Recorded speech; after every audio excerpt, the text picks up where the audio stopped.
राजा जी खा के मर जाए। हाय दे दा अपना हाथे से जहर, राजा जी खा के मर जाए।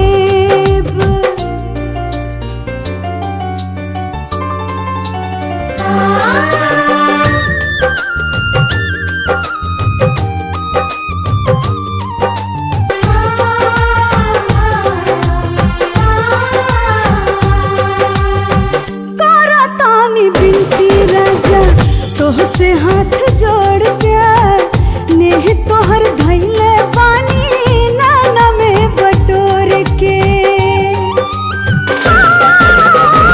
करतानी बिनती राजा तोहसे हाथ जोड़ के, नेह तोहर धैले पानी नाना में बटोर के।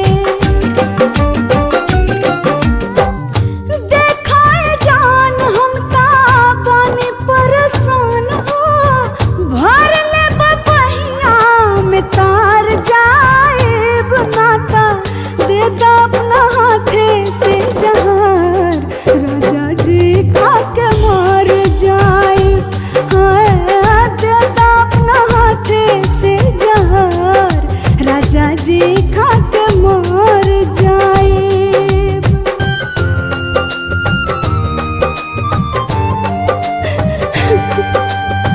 बनाना कठोर इतना तरस खा जवानी पे, कर विश्वास हमरा प्यार के कहानी पे। बनाना कठोर इतना तरस खा जवानी पे, कर विश्वास हमरा प्यार के कहानी पे।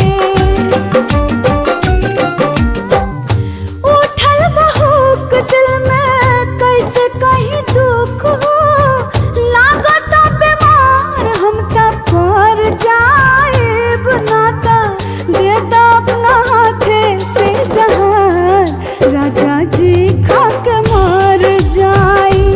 हाँ दे दा अपना हाथे से जहर, राजा जी खा के मर